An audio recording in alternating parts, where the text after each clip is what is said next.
Բարև ձեզ սիրելի բարեկամներ, եթերում Տապանի քննարկում հաղորդաշարն է եւ մենք զրուցելու ենք ազգային օրակարգ կուսակցության խորհրդի նախագահ Հայաստանի Հանրապետության նախկին դեսպան Արա Հակոբյանի հետ, ողջունում եմ պարոն Հակոբյան։ Այսօրվա մեր զրույցը սկսենք Ադրբեջանի ուրեմն արձագանքից Հայաստան Եվրամիություն համագործակցության ուրեմն այդ ռազմավարական հարցերին, որի մեջ հիշատակում կար, որ Արցախից փախստականներ կան եւ ադրբեջանցիների կարծիքով դա խաթարում է ուրեմն խաղաղության օրակարգը։ Տեսեք, ինչ տեղի ունեցավ, սկսենք նրանից, որ Հայաստանի և Եվրամիության 18 թվական, եթե չեն սխալվում, կնքված է 17 թվական կնքված SEPA համաձայնագրի, որը համապարփակ և ընդլայնված համագործակցության համաձայնագիր է, որը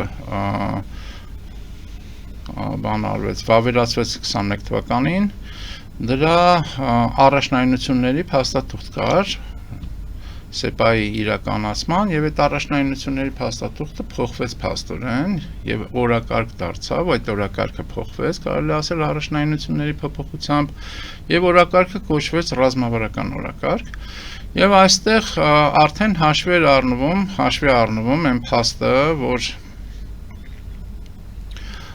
հայ-ադրբեջանական հարաբերություններում 20 թվի պատերազմից հետո եւ հետո 23 թվի Արցախի հայաթափումից հետո փաստորեն մենք Արցախի հարց, ինչպես ասում է Նիկոլ Փաշինյանը, այլևս չկա։ Եվ այդ հարցին անդրադարձ կատարվում է այդ ռազմավարական օրակարգի փաստաթղթում փախստականների մասով։ Այսինքն արձանագրվում է, ես ճիշտն ասած կարծում եմ դա եվրոպական կողմի նախաձեռնությունն է, միարժեք, որտեղ եթե դա մնար հայկական կողմ կոչվածին կամ Նիկոլ Փաշինյանին, դա բնականա չէր այդտեղ չէր ներառվելու, որին եւ արձագանքեցին ադրբեջանցիք ասելով, որ այս ինչ է կանում եվրոպացիներ, հայեր, այդտեղ որտեղ դա հայ եվրոպական այնուամենայնիվ փաստաթուղթ է, որը ստորագրվել է Եվրոպա Հայաստան Council խորհրդի կողմից եւ քանի որ դա հայ եվրոպական փաստաթուղթ է, ադրբեջանցին դրանք սուր արձագանքեցին, ասելով, որ դա խախտում է կամ խանգարում է այն օրակարգին եւ այն գործընթացին, որը կա խաղաղություն կոչված փաստաթղթի շրջանակում։ Մենակ դա չէր, որ ադրբեջանցիները արձագանքեցին, օրինակ արձագանքում են նաեւ նրան, որ հայկական կողմի ներկայացված խաղաղության խաչմերուկ փաստաթղթին անդրադարձ կատարվում եւ ասում են ադրբեջանցիք ոչ մի բառ չի ասվում TRIPS-ի մասին, այսինքն Թրամփի ուղի ծրագրի մասին, որտեղ ադրբեջանցիք Թրամփի ուղին ուղիղ կապում են Զանգեզուրի միջանցք այդ գաղափարի հետ եւ փաստորեն հերթական դժգոհություն են արտահայտում, որտեղ հայկական խաչմերուկը դա ոնց որ Զանգեզուրի միջանցքի հետ, որը նույնն է Թրամփի ուղի իրենց ընկալմամբ, կապ չունի։ Դժգոհություն առաջացրել նաև այն փաստը, որ նույն փաստաթղթում իմիջիալից ասեմ, որ այդ փաստաթուղթը ունի օրակարգը ունի երկու ժամանակային կտրվածք, կարճաժամկետ եւ միջնաժամկետ։ Եվ կարճաժամկետ եւ միջնաժամկետ խնդիրներ են դրված, որոնք ենթադրաբար պետք է լուծվեն։ Դժգոհություն կա կապված նրա հետ, որ հայկական կողմի ռազմական եւ անվտանգային դիմադրողականության հետ կապված կետեր կան եւ այստեղ նույնպես ադրբեջանցիք ասում են, որ սա խախտում է այն դեմիլիտարիզացիոն, եթե կուզեք, սկզբունքները, որը ադրբեջանցիք դնում են հայ-ադրբեջանական հարաբերությունների կարգավորման հիմքում եւ դժգոհություն կա նաեւ նրա հետ կապված, որ այստեղ անդրադարձ է կատարում այդ նույն փաստաթղթում եւ այդ Եվրամիության դիտորդները, որոնք մոնիտորինգ են անում, դիտարկում են անում հայ-ադրբեջանական սահմանի վրա, նրանց ամբողջական ծառայությունները կատարելու մասին, շարունակական ծառայություններ եւ դա եթե հիշենք դրա մասին Նիկոլ Փաշինյանը ժամանակին ադրբեջանցիների պահանջով ասեց, որ եթե մենք վերջնականացնենք սահմանազատումը եւ սահմանագծումը, այլ եվրոպացի կնդեղին չեն անեն, դիտարկման խնդիր չի լինելու, բայց այստեղ է դիտարկման խնդիրը կար, կարծում եմ նույնպես սա եվրոպացիների նախաձեռնությունն է, եւ նրանք շարունակում են մնալ գետնի վրա եւ փորձել վերահսկել կամ առնվազն դիտարկել այն զարգացումները, որ կարող է լինել հայ-ադրբեջանական հարաբերությունների մասնավորապես սահմանի մասով։ Այսինքն ադրբեջանցիք ընդհանուր առմամբ դժգոհություն են արտահայտում։ Դժգոհությունը, եթե մենք այդ մանրամասները ինչ որ ես թվարկեցի դնենք մի կողմ եւ ընդհանրական խոսենք, ադրբեջանցիների դժգոհությունը հետեւյալն է, որ Նիկոլ Փաշինյան, այս փաստաթուղթը մի անգամ չի որ մենք ասել ենք իրենք ադրբեջանցիք, սա կապիտուլյացիոն վերջնական փաստաթուղթ է, որը դուք ստորագրում եք։ Հիմա կապիտուլյացիոն վերջնական փաստաթղթում, որտեղ ոչ Արցախ պետքա լինի, ոչ պահանջատիրություն պետքա լինի, ոչ հայկական հարց պետքա լինի, վերահսկողությունը պետքա լինի Ադրբեջանի կողմից զարգացումների հայ-ադրբեջանական, դուք էս ինչ նոր բաներ եք անում եվրոպացիների հետ։ Մենք դժգոհում ենք դրանից եւ հաշվի առեք, որ մենք դրանից դժգոհում ենք։ Հիմա հետաքրքիր էր դրա նույն Եվրոպայում Նիկոլ Փաշինյանի արձագանքը, մասնավորապես Արցախի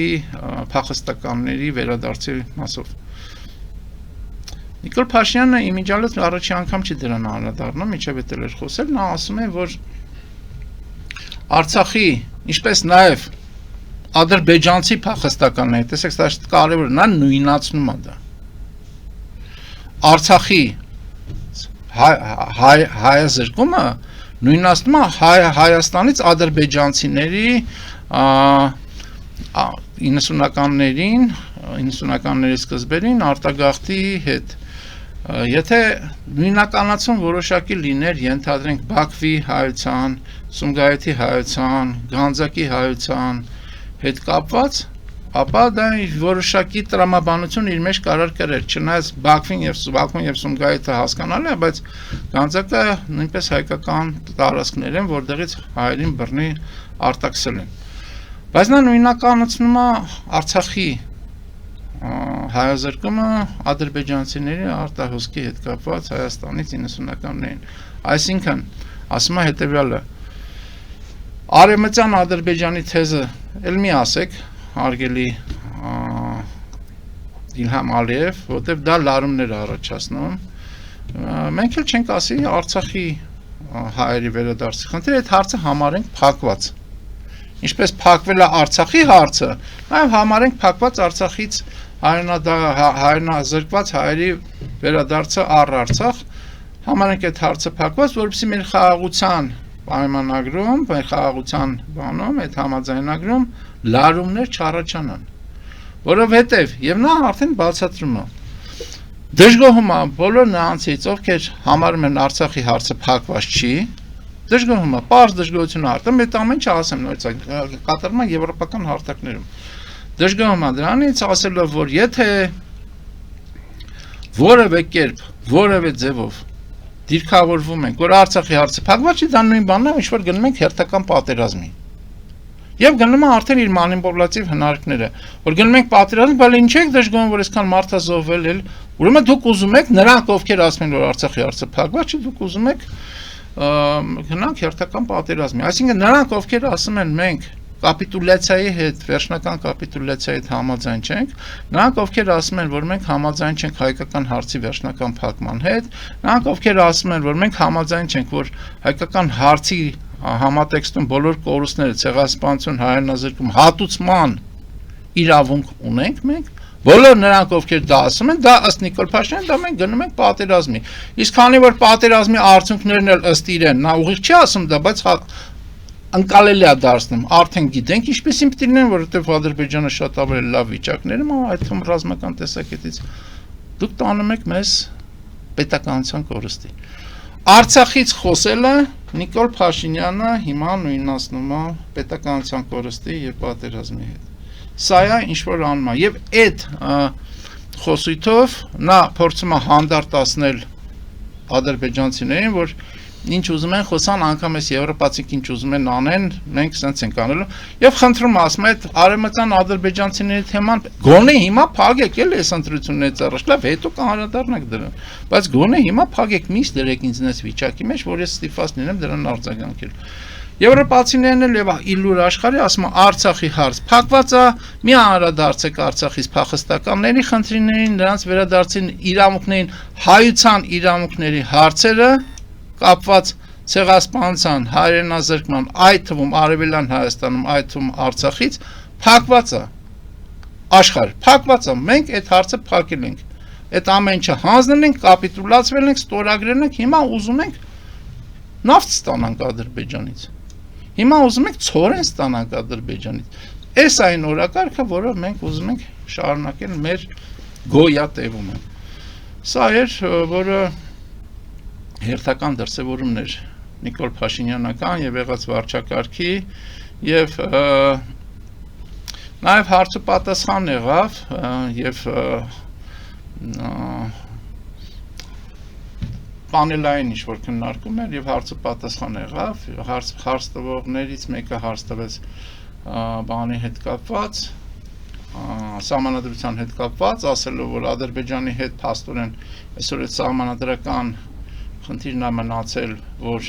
դեռ պահանջատիրության տար կա իդեմս Արցախի, իդեմս ցեղասպանություն չեն ասում, բայց հասկանալի է իդեմս ցեղասպանության նաև, որը Նիկոլ Փաշինյանը նորից հերթական անգամ հստակ արձագանքում ենք անելու ենք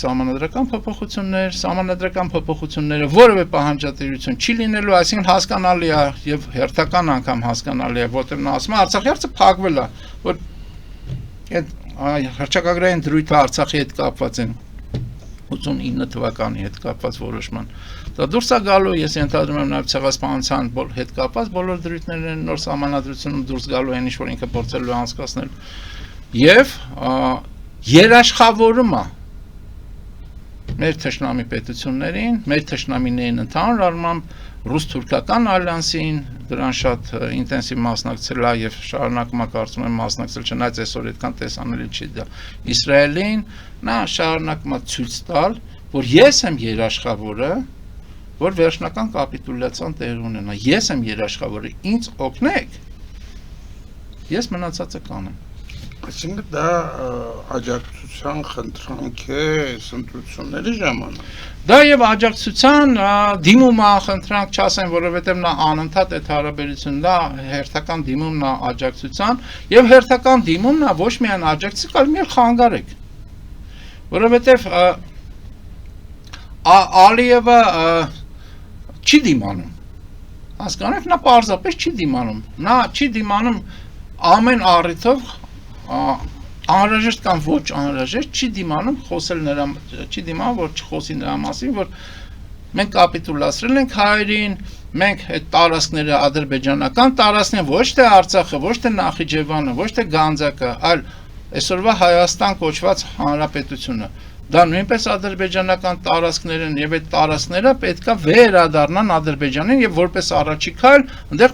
այդ տարածքները պետք է կրկին սկսեն ապրել իրենց հայրենական, իրենց հայրական տարածքներում ադրբեջանցիները։ Նա չի դիմանում դրա մասին չխոսի, որտեղ այդ ծրագիրը արկա է։ Նա օր առաջ ուզում է այդ ծրագիրը իրականացնի։ Հիմա Նիկոլ Փաշինյանը ասում է խոսում ենք չէ դրա մասին։ Ես չգիտեմ իրենք ինչ են խոսում, որտեղ կարելի է ենթադրություններ անել, բայց խոսում ենք դրա մասին, բայց թողեք ընտրությունները ավարտվի նոր դրան անդրադառնանք։ Ալիևը չի դիմանում։ Նիկոլ Փաշինյանը դիմում ասում է լավ նավթ ես, ասում ես նավթ ես չէ ուղարկում։ Հա, ասում ես որ ապա շրջակապահակում ես անում, չէ։ Ես չգիտեմ, ես ենթադրում եմ որոշակի ներքին հոսանքներ կա, որ ենթանք Ամերիկայում այսօր արդեն կոնգրեսում բարձրացվել է հարցը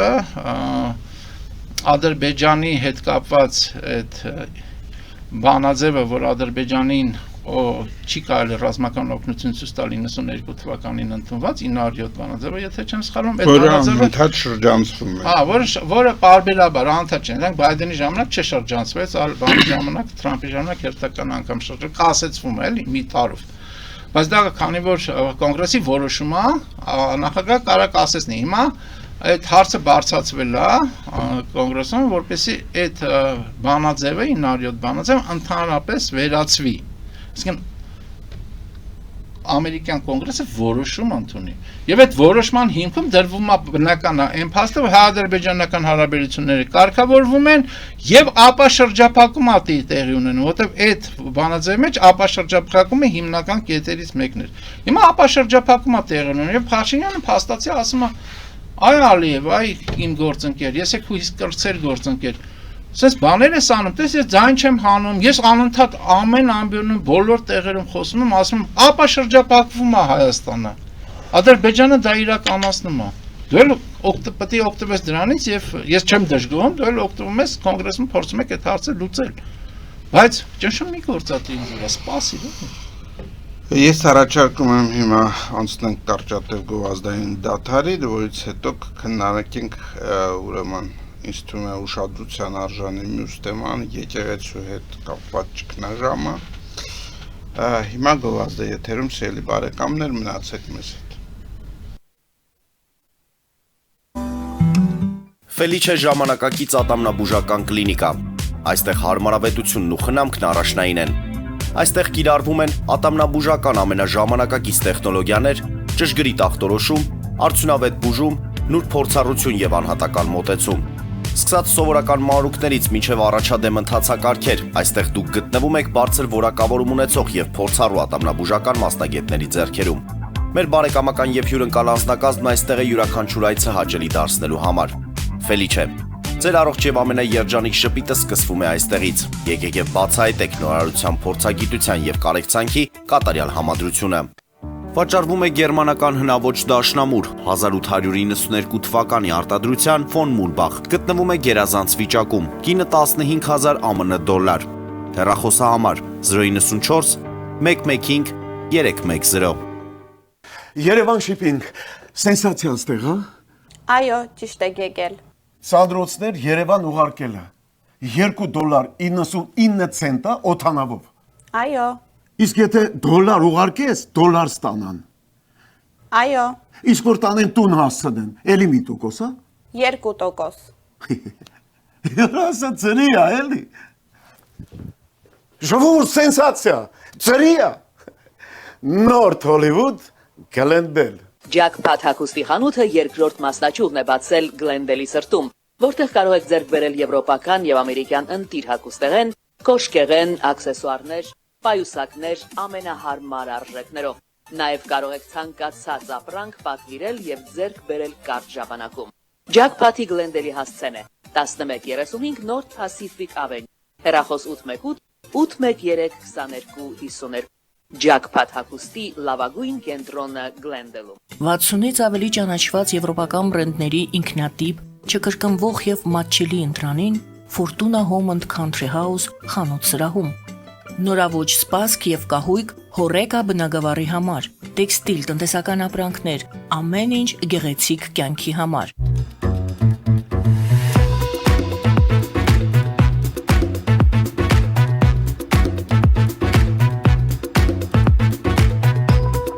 Արարատ ռեստորան, ընտանեկան եւ ընկերական ժամանցի լավագույն հասցե, սիրված արտիստներ, հյուրընկալ մթնոլորտ, հարուստ ճաշացան, անմահական խորտիկներ։ Արարատ ռեստորան, հասցեն անփոփոխ, սիրով սպասում ենք ձեզ։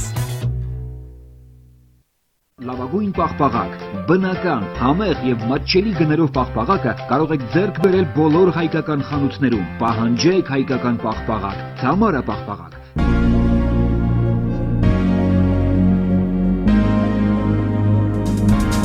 Տպագրեք ձեր գիրքը Նոյան տապան տպագրատանը, ինչպես նաև թերթեր, ամսագրեր, բուկլետներ եւ այլն։ Հասցեն քաղաք Երևան, Իսահակյան 28 առաջին հարկ։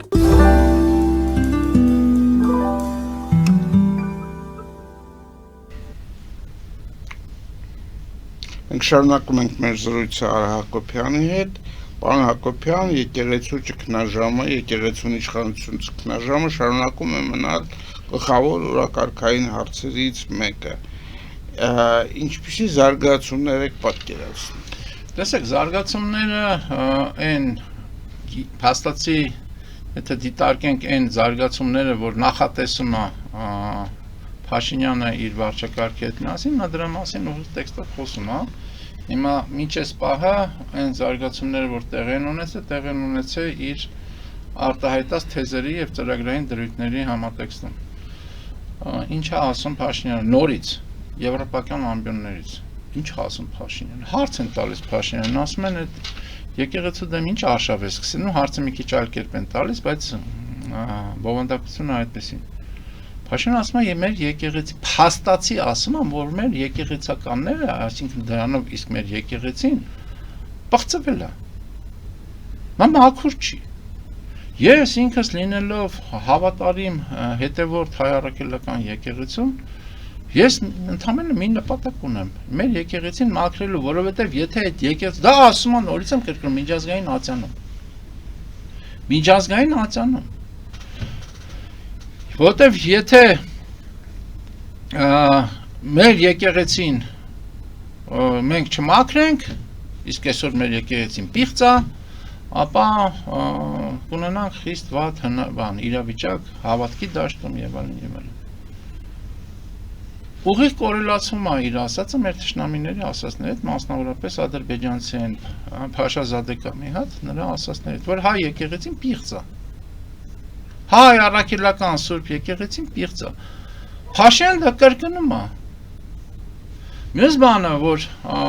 ասվում է Փաշինյանի կողմից, արդեն դա Հայաստանում ասվում, բայց դա այդքան էական չի տվյալ դեպքում, թե դա որտեղ է ասվում։ Նա ասում է, որ հայ առաքելական եկեղեցին ստեղծել է Տրտատ առաջին թագավորը։ Բացարձակ կեղծիք, բացարձակ սուտ, բայց այդ սուտը հենց այնպես չի ասվում։ Ճիշտ է, թվացյալ նա փորձում է եկեղեցու գոյությունը, եկեղեցու ամրությունը կապվել պետության, պետականության, որտեղ նույն ձևի խոսում է, թե ով ստեղծեց Վռամ բանը հայկական գրերը, Մաշտոց, Սահակ-Պարթև հասկանալի է, բայց Վռամ շապոհն էր, չէ, թագավորը։ Այսինքն խոսում է իր մասին։ Բայց դա չի այդքան էական։ Լավ, խոսում է իր մասին, փորձում է իր դերը որպես Հայաստանի Հանրապետության կառավարիչ կարևորել, փորձում է եկեղեցին ենթարկեցնել իրան, այդ ամբողջը հասկանալի է, բայց դա չի հարվածը հիմնական։ Հիմնական հարվածը նա է, որ հայ առաքելական եկեղեցին առաքելական չի։ Որտեւ եթե Տրդատն է ստեղծել եկեղեցին, էլ ինչ առաքելական։ Այսինքն Բարդողոմեոսը եւ Թադևոսը չեն ստեղծել եկեղեցին։ Հայ առաքելական եկեղեցին կոչվում է եկեղեցի, որտեւ առաքելական, որովհետեւ առաքյալներն են Քրիստոսի ստեղծել հայ առաքելական եկեղեցին։ Հայ առաքելական եկեղեցին 300 տարի շարունակ գոյություն է ունեցել։ Երբ որ Տրդատը ճանաչել է հայ առաքելական եկեղեցին եւ քրիստոնեությունը ճանաչել է որպես պետական կրոն, բայց քրիստոնեությունը Հայաստանում գոյություն է ունեցել, եկեղեցին էլ է գոյություն ունեցել եւ առաքյալներն են այդ եկեղեցին ստեղծել։ Փաշինյանը խփում է ակունքին։ Հայկական եկեղեցու ազգային եւ հոգեվոր գոյությունը պայմանավորված է նաեւ նրանով, որ նա եկել է քրիստոնեական ակունքներից, ստեղծողները եղել են առաքյալները Քրիստոսի, ուղիղ առաքյալները։ Խփում է դրան։ Այսինքն մի անգամ չի, որ մենք ասել ենք, որ Փաշինյանի նպատակը դա կաթողիկոսը չի, դա բարձրաստիճան եկեղեցականները չեն եւ այլն, այսինքն ենթարկացնելը եկեղեցուն իրեն, դա չի հիմնական խնդիրը։ Հիմնական խնդիրը հայ առաքելական եկեղեցու դերն ու նշանակությունը ոչ միայն Հայաստանում, այլ աշխարհով մեկ, հեղինակությունը, որ նա ունի աշխարհով մեկ, վարկը, որ նա ունի աշխարհով մեկ, որպես առաջի եկեղեցիներից մեկը ընդհանրապես մարդկության մեջ, եւ հայությունը որպես առաջինը քրիստոնեություն ընդունող ժողովուրդ, նա դրան է խփում։ Վարկաբեկում է, իսկ ինչի, որովհետեւ հայ առաքելական եկեղեցին, որպես այդպեսին, ինքը ազգային հոգևոր կառույց է, մի անգամ չէ, որ մենք դրա մասին խոսել ենք։ Եվ հայ առաքելական եկեղեցին դեռևս գոյություն ունեցող այն ազգային հոգևոր սյունն է, որի շուրջը կարող լինի հայության միաբանում, որի շուրջը կարող է ձևավորվի իրական ընդվզում այն ամեն ինչի դեմ, որը ուղղված է հայության եւ հայկականության դեմ, ներքին եւ արտաքին թշնամիների կողմից։ Սրա համար պետք է հայ առաքելական եկեղեցին հեղինակազրկվի, վարկաբեկվի, որպես եկեղեցի, որպես ինստիտուցիոնալ կառույց։ Եվ վերջնականապես փորձ արվի տապալել 2000 տարվա, 1700 չէ, 2000 տարվա եկեղեցին, 2000-ից ավել տարվա եկեղեցին, փորձ է անում Նիկոլ Փաշինյանը այս վարչակարգով եւ իր արտաքին գործընկեր մեր համար թշնամի ուժերի կողմից տապալել։ Մյուս բանը, որ եկեղեցու հետ կապված կա, բողոքականությանը հատուկ դրսևորում է արտահայտում Նիկոլ Փաշինյանը։ Ինչ է ասում։ Ասում է, որ պետք է բարեփոխումներ լինեն։ Ինչ կարգի բարեփոխումներ։ Այսինքն բարեփոխումներին պետք է մասնակցի պետությունը։ Վարչական ձևաչափում պետք է մասնակցի պետությունը։ Ոչ թե ներեկեղեցական, ինչպես եւ կանոնակարգված է, խնդիրները առկա, իսկ խնդիրները առկա են։ Պետք է եկեղեցականները, հա, եկեղեցին ինքը լուծի, այլ չէ արտաքին միջամտություն պետք է լինի այդտեղ պետության կողմից։ Հաշվետվություն պետք է լինի, բան պետք է լինի, բարեվարկություն, որը ինքը պետք է սահմանի պետք է լինի։ Այդ ամեն ինչ պետք է գրանցվի պետականորեն։ Հասկանում եք, այսինքն սեկտայի եւ բողոքականության այդ խառնուրդի բանա, այսպես ասած, ցանց է ուզում դնի հայ առաքելական 2000 տարվա եկեղեցու վրա։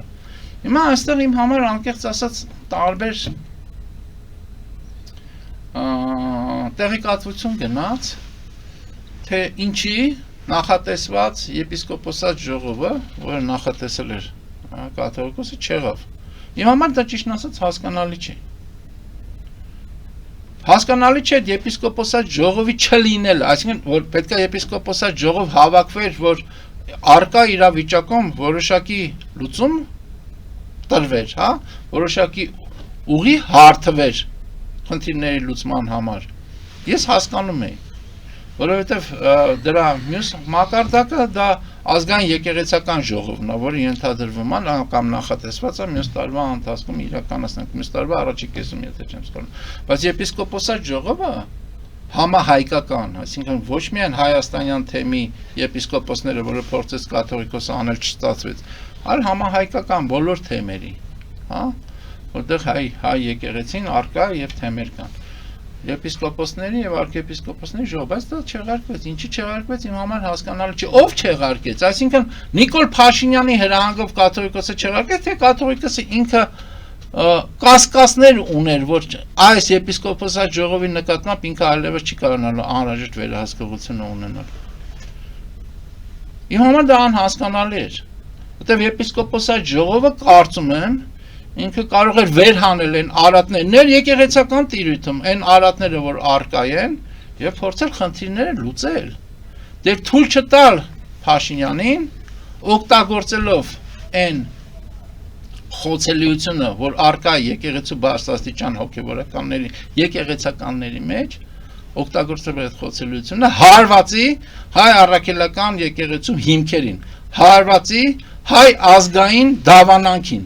եւ դրա հիմքերին։ Սա է որ կատարվում է եւ սա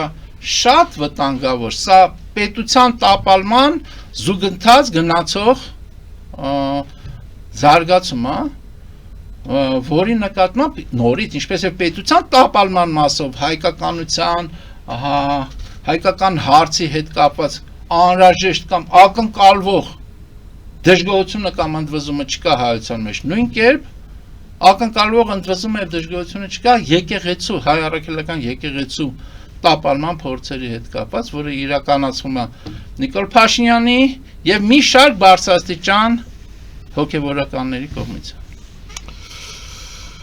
Ինձ թվում է այս հարցը մենք սպառիչ կերպով անդրադարձանք, համայն դեպս այն լուրերի եւ ինֆորմացիայի դաշտում, որ այս պահին կա, կանդրադառնանք հետագայում, երբ նոր զարգացումներ լինեն, մի փոքր խոսենք ռուս-ուկրաինական պատերազմի իրավիճակի մասին, որովհետև այն բանաձևը, որը Տրամփն էր առաջարկում այս պատերազմի դադարեցման համար, փաստորեն բերելու էր նրան, որ բոլոր երկրներում աշխարհի հասկանային, որ իրոք ուժի ով ուժեղ է նայել թելադրում է ամբողջ օրակարգը եւ ոչ մի ձևով, ասենք, արդարության կամ ասենք ինչ որ կանոնների խնդիր չկա։ Հիմա դրան հակադրվում էին եվրոպացիները, տեսնենք այդ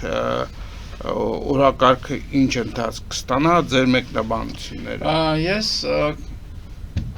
կուզեի անպայման հասցնենք անդրադառնալ ռուս-ուկրաինականին, բայց այն ինչ որ դուք ասեցիք ուժի դիրքորոշումի հետ կապված, որը այսօր փաստացի աշխարհում այդ ուժային դիրքորոշումն է գերակայում, ուժի գերակայությունն է, որ խնդիրներ է լուծում, փաստացի, եւ ոչ թե մինչ այդ գործող միջազգային կազմակերպությունների կողմից կարգավորվող եւ միջազգային իրավական տիրույթով կարգավորվող լուծումներն էին գերակա հիմա ուժնա դարձել գերակա եւ իմիջայլոց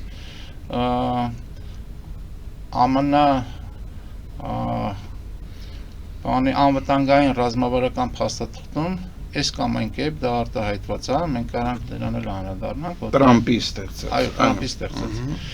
որը շատ կարևոր է, կարծում եմ հետագա համաշխարհային հետագա զարգացումների համատեքստում, բայց դեռ մի բանի ուզում եմ այնուամենայնիվ անդրադառնալ, դա կապելով մեր հետ։ Փաստացի Արցախի հարցի այս փուլում այն հանգուցալուծումը, որ եղավ ուժի դիրքերից։ Այո։ Բազմաթիվ անգամ բոլոր եռանախագահների մոտ, չգիտեմ, միջազգային կազմակերպություններում, փաստաթղթերում, տարաբնույթ փաստաթղթերում, այդ թվում բանակցային փաստաթղթեր հանդիսացող առաջարկություններում սևը սպիտակով գրված էր, որ ուժով կամ ուժի սպառնալիքով խնդիրներ չեն լուծվելու։ Լուծվեց։ Հիմա ինչի լուծվեց։ Հիմա տարբեր այն փաստաթղթերը, որ բան արեց Փաշինյանը, շրջանառեց այդ փաստաթղթերի մի մասը շրջանառված էին եւ հասանելի էին, մի մասն էլ չշրջանառվեց, այլ մասնակի շրջանառում եղավ փաստաթղթերի։ Ինչ ընտրանքեր արել, այդքան էլ հասկանալի չի կամ հասկանալի է, բայց դա կարևոր չի։ Ես առիթ ունեցել եմ անդրադառնալ այդ փաստաթղթերում իմ կարծիքով կարևորություն ունեցող Սերժ Սարգսյանի նամակին, Պուտինին 16 թվականին, եւ ուզում եմ հիմա այդ ձեր ասած ուժի համատեքստում անդրադառնալ նաեւ Սերժ Սարգսյանի գրասենյակի արձագանքին արդեն շրջանառված փաստաթղթերին։ Շատ հետաքրքիր է Սերժ Սարգսյանի գրասենյակի արձագանքը, որը հիմնական իր դրույթներով զուգահեռ այն սկզբունքներն, այն մոտեցումներն, որ արտահայտված էր Սերժ Սարգսյանի նամակում 16 թվականին։ Ինչ ասում Սերժ Սարգսյանի գրասենյակը։ Հասկանալ է մեղադրելով Փաշինյանին, որ 19 թվականին սա չարեց, 20 թվականին նա չարեց, 23 թվականին սա արեց կամ նա արեց, ես դրան չեմ ուզում անդրադառնալ, բազմաթիվ անգամ անդրադարձել ենք, քննարկել ենք եւ այլն։ Բայց ուրիշ բան է կարևոր։ Սերժ Սարգսյանը հերթական անգամ, ինչպես եւ իր նամակում շեշտում է։ Սերժ Սարգսյան չէ, գրասենյակը ասենց ամեն դեպք ենթադրում եմ դա նույն Սերժ Սարգսյանն է։ Հայկական կողմը շատ բաներ ճկուներ, ինքը համաձայնություններ ուներ կարմիր գծեր իհարկե, բայց ինքը ընդհանուր առմամբ կառուցողական դիրքորոշման մեջ էր եռանախագահների առաջարկությունների հետ կապված։ Այսինքն կառուցողական դիրքորոշում ուներ եւ ես ասեմ կրավորական, իրենք ասում են բան, դա ճկունություն էր, այն տարածքները, որ մենք գրավել ենք, ես ասում ազատագրել ենք, դա նույնպես հայկական տարածքներ են եւ ազատագրման ենթակային մենք վերադարձնում ենք, մենք ամեն ինչ հետ համաձայնվել ենք, բացի նայած, որ Արցախը պետք է ինչ-որ կարգավիճակի, միջանկյալ կարգավիճակ, հետո հանրակրվի կամ ժողովրդի կամ արտահայտություն եւ այլ պարտադիր եւ այլն։ Ու ասում է, բայց Ադրբեջանը դրա չէր համաձայնում։ Հարգելիներս, տարիներ շարունակ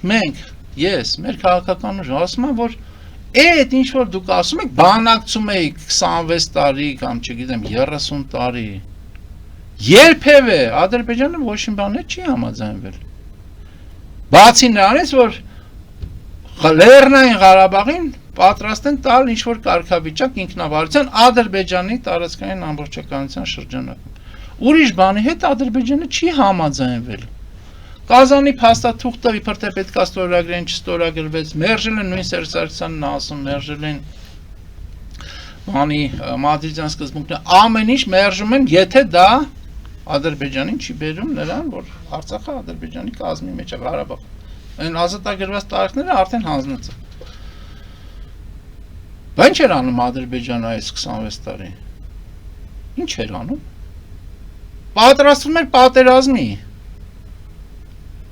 Պատրաստվում էր պատերազմի, Ադրբեջանը պետքա Լեռնային Ղարաբաղը վերադարձներ իր վերահսկողության ներքո եւ պատրաստվում էր պատերազմի, ո՞նց էր պատրաստվում պատերազմի։ Վարում էր այսպես կոչված բանակցությունները, որտեղ ինքը փաստացի որևէ զիջում չէ, փող զիջում, որևէ զիջում չէր անում, ինչ որ իրան զիջվում էր ինքը վերցնում էր, ասում էր ուրիշ ես զիջում չունեմ անելու։ Եթե համաձայն չեք, որ Արցախը Լեռնային Ղարաբաղ Ադրբեջանի կազմից, զիջում չունեմ անելու։ Եվ պատրաստվում էր պատերազմի, ո՞նց էր պատրաստվում պատերազմի։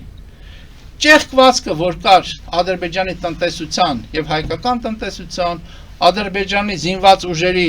բանի զարգացման եւ մակարդակի, զինամթերք, զինտեխնիկա լավագույն հնարավոր մեծ միջոցներ դրա վրա ծախսել, այդ թվում օգտվելով մեր ռազմավարական դաշնակից Ռուսաստան կոչվածի բաներից, մատակարարումներից, լավագույն զենքը մատակարարում էին ռազմավարական դաշնակիցը մատակարարում է քո թշնամուն։ Տես ռազմավարական դաշնակիցությունն ասել թշնամի պետք էլ չի։ Այդ ամեն ինչ օգտվում էր եւ հարմար առիթ էր փնտրում, որ պատերազմով խնդիրը լուծի։ Փորձ արվեց 16 թվականին, չստացվեց, տարբեր պատճառներով չստացվեց, այդ թվում չստացվեց, որովհետեւ հայ զինվորը կռվեց եւ ցույց տվեց սխրանքի ծայրագույն դրսևորումներ։ Շարունակեց այդ նույն քաղաքականությունը Ադրբեջանը, բերեցին Նիկոլ Փաշինյանին, եղավ կազմակերպված պատերազմ, եղավ կազմակերպված պարտություն։ Այսինքն Սերժ Սարգսյան եւ մնացած նախագահներ կամ Հայաստանի կառավարիչներ այդ բանակցությունների ընթացքում Ադրբեջանը ստացել է առավելություն, տարաբնույթ առավելություններ։ Եվ որ պատերազմը մենք կանխում ենք, դա էլ ճիշտ չի, որովհետեւ 16 թվականին պատերազմը եղավ, չէ, եղավ պատերազմը կանխվեց, բայց պատերազմը սկսվեց։ Մյուս հարմար առիթը եղավ 20 թվականին։ Չելներ 20 թվականին լինելու էր, չգիտեմ, այն թվին լինելու էր, որովհետեւ Ադրբեջանը պատրաստվում էր պատերազմի եւ հարմար առիթը օգտագործելու էր, որտեղ ինքը տեսնում էր, որ ինքը ստանում է առավելություն բոլոր իմաստներով, ռազմականից սկսած տնտեսականով վերջացել, դիվանագիտականի մասին չեմ խոսում։ Այստեղ այսպեսի մի հարց է առաջանում։ Արդյոք այն ժամանակ այդ միջազգային օրենքները, մոտեցումները, որոնք որ կիրառվում էին, ի սկզբանե ուժ չունեին։ Եվ դա Ադրբեջանը հասկացել էր, թե աստիճանաբար միջազգային հանրությունը օրենքից անցավ դեպի ուժի գերիշխանության սկզբում, այսինքն մարսեց դա։ Տեսեք, կա երկու հարց, որը մենք էլի բարբերաբար քննարկում ենք։ Հարց մեկ, մենք ասում ենք, մեր քաղաքական ուժը ասում է եւ շարունակ ասել է, որ Արցախի հարցը եւ ընդհանրապես հայկական բռնազավթված, բռնակացված տարածքների կրկնում եմ հարցեր, մեր իրավունքները տարածքների մասով պետք է լուծվեն վավեր միջազգային փաստաթղթերի հենքով եւ պետք է լուծվեր, որ դա Հայաստանն է եւ մենք պահանջատեր ենք։ Այն ինչ որ եղավ 89 թվականի Գերագույն խորհրդի որոշումով, որ Լեռնային Ղարաբաղը միանում է Հայաստանին։ Այդ համատեքստում պատերազմ եղավ, մենք հաղթեցինք, բայց այդ համատեքստում էր պետք շարունակել խնդրի լուծումը, այսինքն միջազգային վավեր փաստաթղթերով, միջազգային ատյաններ եւ որոշումներ։ Այդտեղ Ադրբեջանը անելիք չուներ, որովհետև մենք հաղթել ենք պատերազմում կամ կհաղթենք պատերազմում եւ այդ հաղթանակները կպարտադրենք, որ այդ տարածքները Հայաստան են եւ վերջ։ Բայց մյուս լուծումը տրվեց։ Այսինքն միջազգային ատյաններից իջան փաստացի Հայաստան-Ադրբեջան հարաբերություններում ինքնորոշում, ինքնորոշման պարագայում միջազգային ատյանները այդ Մինսկի խումբ կոչած առաջարկություն է անում։ Ինքը որոշում ընդունող չի։ Երբ որ այն դեպքում որոշում ընդունող են միջազգային ատյանների իմ ասած առաջի սցենարում, երկրորդ սցենարում որոշում ընդունող չէր Մինսկի խումբը։ Նա առաջարկություն որոշումները ովքեր են ընդունում, Հայաստանը եւ Ադրբեջանը, այսինքն որոշումները երկուսի կողմից պետքա նույնական լինեին։ Ադրբեջանը չի համաձայնվում։ Այսինքն ի սկզբանե դա չլուծվող խնդիր էր, որտեղ Ադրբեջանը համաձայնվում էր միայն նրան, որ Լեռնային Ղարաբաղը լինի Ադրբեջանի կազմից եւ վերջ։ Եվ չէր համաձայնվելու, դրա համար բերեցին Տեր-Պետրոսյան Լևոնը, որը առաջի հայկական հարցը մերժողն էր, առաջի պահանջատիրությունը մերժողն էր, բերեց այդ դաշտից, այսինքն հատուցման դաշտից, ցեղասպանության, բռնազավթան, բռնակցման, իրավունքի դաշտից բերեց բանի դաշտ, ինքնորոշման դաշտ, որպեսզի հարցը չլուծվի կամ լուծվի նենց ոնց որ լուծվեց։ Հիմա եթե ժամանակ ունենք, չէ, ցավոք սրտի ժամանակ չունենք, կշարունակենք այս խուսակցությունը մեր հաջորդ հանդիպման ժամանակ։ Սիրելի բարեկամներ, սրանով մեր հաղորդումը ավարտվեց։ Մաղթում եմ ձեզ ամենայն բարիք եւ մինչեւ նոր հանդիպում։